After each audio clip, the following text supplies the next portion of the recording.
Hello guys, in today's topic we are going to discuss the third part in the economic planning chapter, that is goals of planning. So without wasting the time, let us enter into the topic.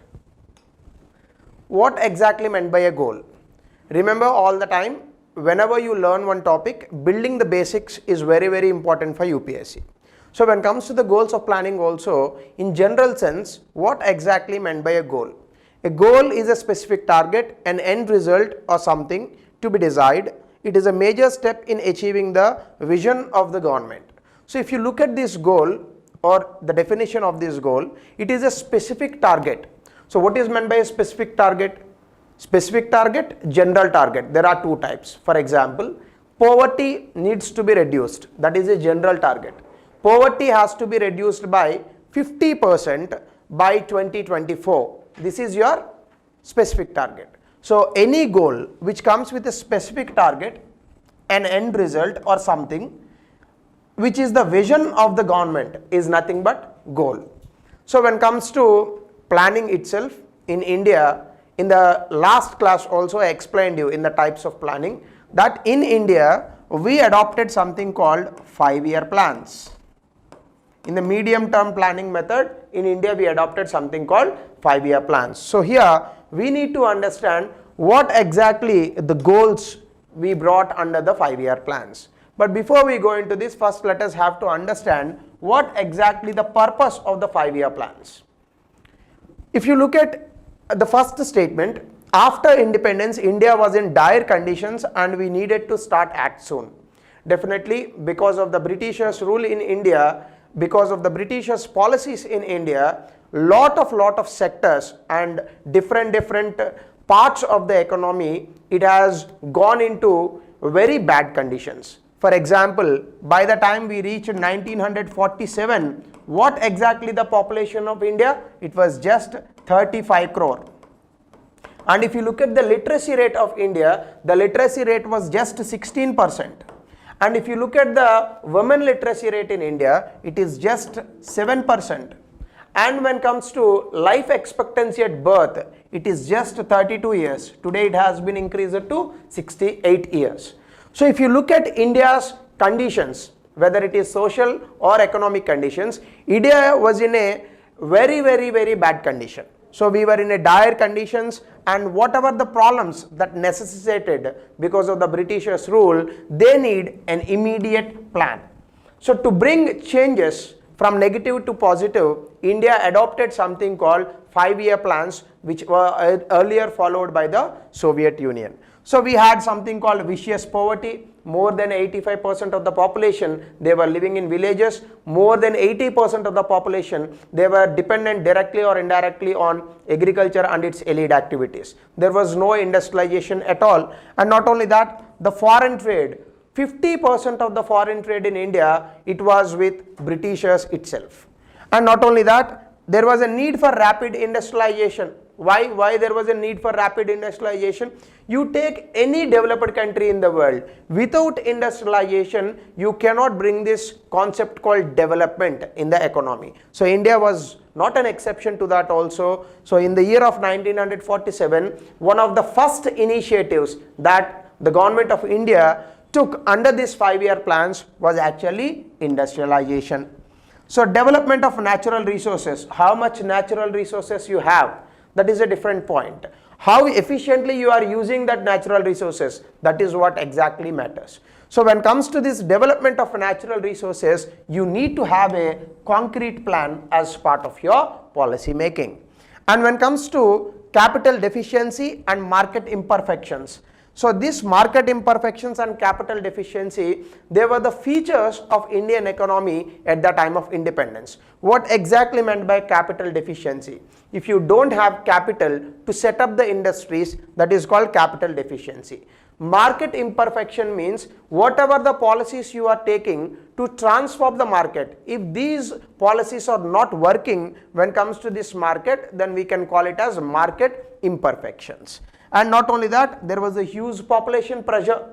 By the time we reached 1947, India's population was around 33 to 35 crore, and in 2011, In 2021, they are saying the population is 139 crore. But according to the 2011 census, the population of India was 121 crore. So within a span of just 70 years of time, we had increased our population up to 100 crores. So if you look at India, India is a 7th bigger nation in terms of its size. But when it comes to the population, India itself is the 2nd world populated country. So definitely when the huge population pressure is there on the country and its economy, it was a need as part of our planning to bring all the goods and services and other necessitated things to this population. So we need a concrete plan for that. So by putting all these things into one conclusion, we adopted something called 5-year plans to remove all these negatives as part of the Indian economy. And if you look at this, when we adopted something called 5-year plans, there was something called goals of 5-year plans. Because whenever you take plans, it need a goal, it need a target, it need an aim and objective. So with 4 important goals of planning, we actually took this 5-year plans concept. So the first important goal as part of it is economic growth, and the second one is modernization, and the third one is self-reliance, and the fourth one is equity. Now let us try to understand all these 4 important goals of planning one by one. The first one is growth. Growth always refers to economic growth. What exactly meant by economic growth? You might have learned something called GDP, that is gross domestic product. The whole world is running behind this concept. What is meant by GDP? The monetary value of all final goods and services that are produced in an economy at a given period of time. That is nothing but GDP, right? So if you improve this GDP or if you increase this GDP of Indian economy, so definitely this will increase the money or this will increase the monetary with the government. So if the government is having more money, it can bring more development. So generally there is one established phenomenon in the world. Growth precedes development. If you need development, first you need growth. Once the government is having money, with that money the government can do anything. So first we have to bring the growth. So that is what it is all about. Economic growth implies real national income and per capita income. Real national income is nothing but GDP, you can say. Per capita income in the sense total GDP by number of population, the income of all the people. For example, today we have 139 crore. Income of person 1, income of person 2, etc. Income of 139 crore by 139 crore. That is called per capita income. Currently the per capita income of India is 1,28,000 around. So per capita income every year and the real national income, they have to increase. So you have to concentrate more on the GDP. And the real national income, it is the measure of national income at a given years at a constant price. You might have learned all these things in the GDP concept. Generally, whenever you are calculating GDP, you can calculate the GDP at constant prices. At the same time, you can calculate the GDP at current prices also. Generally, calculating the GDP at the constant prices is more reliable. That is where you might have learned about real GDP, nominal GDP concepts. So that is what I have given here also. Real per capita income is nothing but average income of individuals in the economy. These are the very regular type of the statements that are very much asked in the UPSC prelims examination. Real per capita income is nothing but average income of individuals in the economy. And next one, it is argued that in order to achieve high standards of living, what is exactly meant by high standards of living? You know, there are some very necessary indicators for all of us. For example, food, shelter, clean drinking water, education, health services. These 5 are the very important factors that helps a man to improve their living standards. So definitely standard of living, higher standard of living is very, very important for any person in this world. So it is argued that to achieve this higher standard of living, we need both per capita income as well as the national income, which means if you want to improve the higher standards of living for the people, you have to increase the GDP and you have to increase the per capita income also. Both of these things have to be increased parallelly. And next one, since income represents purchasing power, what is exactly meant by purchasing power? What is meant by income? Income means whatever the money that you are getting as part of your earnings, that is called income. For example, I am teaching classes here. I earn money, that is my income. Once I have the money in my pocket, I can buy whatever I want in the market. That is nothing but purchasing power.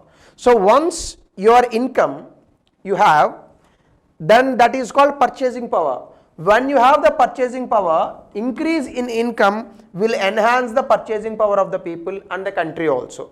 Generally, when all the people work in the economy, they get income, right? When everybody is working, they get income. Once you get income, then you can get the purchasing power also. So once everybody is getting the purchasing power, then you can increase the demand in the economy. When the demand in the economy is increasing, the production will also increase, then automatically the GDP will also increase. Last one, if you see, output includes output in different sectors of the economy. What exactly meant by different sectors in the economy? We have primary sector, we have manufacturing sector, and we have mining sector, and we have service sector. We have different sectors, right? So here what they are saying is output. Remember, output, growth, GDP, all are same. There is no difference between these terms in economy. So output includes output in different sectors of the economy, such as agricultural output. I told you already, output in the agriculture, industrial output, and service sector. Generally, we call this as structure of the economy. In India, service sector is giving more output.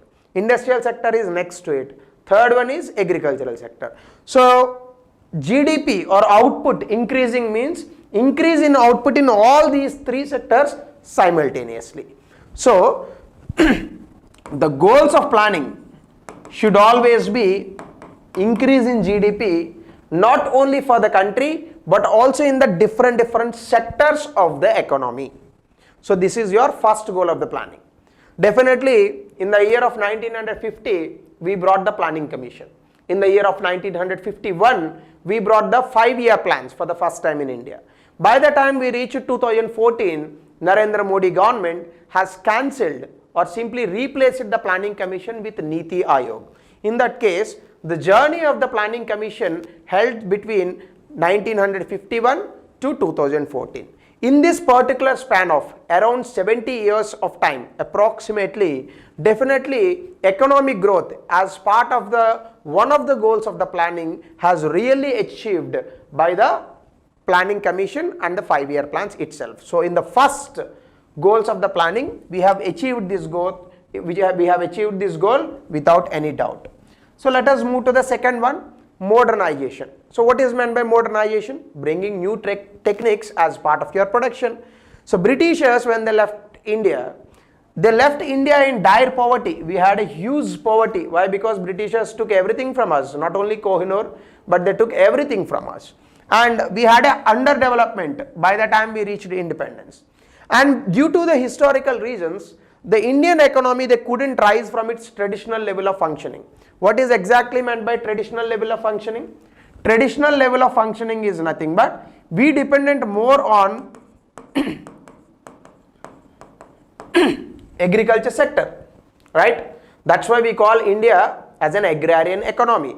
But unfortunately, from the agricultural sector, we were unable to bring the industrialization. We relied more and more on agricultural sector. We never brought the industrialization to the country because of the Britishers' policies. So definitely, if you do not modernize our economy by bringing more and more industries, definitely you cannot bring the development at all. So you need modernization. Modernization in agricultural practices, modernization in manufacturing techniques. Not only that, modernization in the social thinking also. What is meant by modernization in social thinking? Once upon a time, we used to think women are only confined to the kitchens, women are only confined to the houses, women are not allowed in the outside world when it comes to the jobs or when it comes to the education or when it comes to the other social aspect. We never allowed women, right? So this is also a different concept. if you talk about modernization, bringing the difference in your social outlook is also important. So today we are allowing the women to be educated, today we are allowing the women to do the jobs, today we are allowing the women in all sectors, isn't it so? That is nothing but modernization. As Gandhi said, wherever we use the talents of the women, that economy will definitely grow. Wherever you never realize that women talents are not really important for the nation, that nation will never be developed. So in that particular context, if you see, definitely due to historical reasons, we couldn't rise the India from the traditional level of functioning, and not only that, we remained as an agricultural economy and industrially backward. So with this modernization concept, you need to bring this industrialization to the country. That is what we started in the second 5-year plan that eventually we will discuss. So lack of modern technology is one of the major reasons for low productivity in the economy. Any country you take, industrialization, if you can bring this, this will bring the development. Today, this is the biggest problem in India. Even in 2021 also, we have a huge service sector. But when it comes to the industrial sector, it is only minimal. That is the reason why even in 21st century, we have brought programs like Make in India to improve this industrialization. So modernization is the important phenomenon and the important goal as part of the 5-year planning. So definitely we have achieved it, but only up to 50 to 60%. We never achieved this particular goal in 100%. So the third goal of planning is self-reliance. What is exactly meant by self-reliance? There is a difference between self-reliance and self-sufficiency. Self-sufficient in the sense, not depending on anyone. For example, if you take this world, you take any country in the world, whether it is North Korea, China, Cuba, India, USA, Japan, etc. Any country on this planet Earth, they are not dependent on anyone? No, it is not that case. Every country is dependent on another country. That is the reason why we have two important words called exports and imports. India import many things from many countries. At the same time, India export many things to many countries. So in such a way, what you need to understand is, there is no country in the world today we call as self-sufficient. There is only one place which is self-sufficient, that is called Sentinel Islands, which is in the Bay of Bengal. In that Sentinel Islands, there are some tribal people who have been living there for 5,000 years, since 5,000 years. They'll never allow anyone into their territory. No one leaves their territory also. Apart from that, if you take modern countries, modern economies, every modern economy might be self-reliant, but no country in this world is self-sufficient. So that's why we call open economy and closed economy concept. What is meant by open economy? An economy which do the exports and imports both, that is called open economy. Closed economy in the sense, an economy which never do the exports and imports, that is called closed economy. But how much they are open, how much they are closed, that is a different concept altogether. But generally what is meant by open economy means simply exports and imports, if both are allowed, that is open economy. If both are not allowed, then that is called closed economy. In that particular context, what is meant by self-reliance? Self-reliance in the sense, as far as the economic decisions of the country is concerned, for these economic decisions, you should not be dependent on the foreign countries. For example, in India, we have a different sectors, like we have a different policies, exactly, to be precise. Like we have a foreign policy, we have an industrial policy, we have an agriculture policy, we have a service sector policy, we have an export and import policy, etc. so on and so forth.